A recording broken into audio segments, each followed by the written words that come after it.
உன்னால நாளும் நில்லாம நீடி சுத்திக்குச்சு சமையல் செஞ்சு முடிச்சோன்னு கண்ணாடி பார்த்துக்கலாம். பார்வை பல்லால பேச சொக்கிக்குச்சு ஹாய் ஃப்ரெண்ட்ஸ், இன்னைக்கு வந்து என்ன லஞ்ச் பாக்ஸ்ன்னு சொல்லிட்டு, அதாவது லஞ்சுன்னு சொல்லிட்டு பார்க்கலாம் வாங்க. ஏன்னா இன்னைக்கு ரொம்ப ரொம்ப பசிக்குது இருக்கு. இன்னைக்கு வந்து சாதம் வந்து வடிக்கலை, சுட சுட சோறு, அரைக்கீரை பொரியல், மசாலா உருளைக்கிழங்கு. இது வந்து சாம்பாருக்கும் சூட் ஆகும், தயிர் சாதத்துக்கும் சூட் ஆகும், எல்லா சாதத்துக்குமே சூட் ஆகும். அப்பளம், வெந்தய குழம்பு ஊற்றவா, சாம்பார் ஊற்றவா.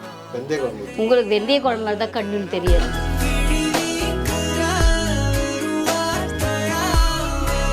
சூப்பராக ஒரு மிளகாகிளி சாம்பார். இன்றைக்கி வந்து நம்ம வீட்டில் வந்து மிளகாகிளி சாம்பாரும் வெந்தயம் அரைச்சி ஊற்றின வெந்தய குழம்பும், அதுக்கப்புறம் அப்பளம், அதுக்கப்புறம் உருளைக்கிழங்கு கூட்டு, அதுக்கப்புறம் அரைக்கீரை பொரியலும் தான்.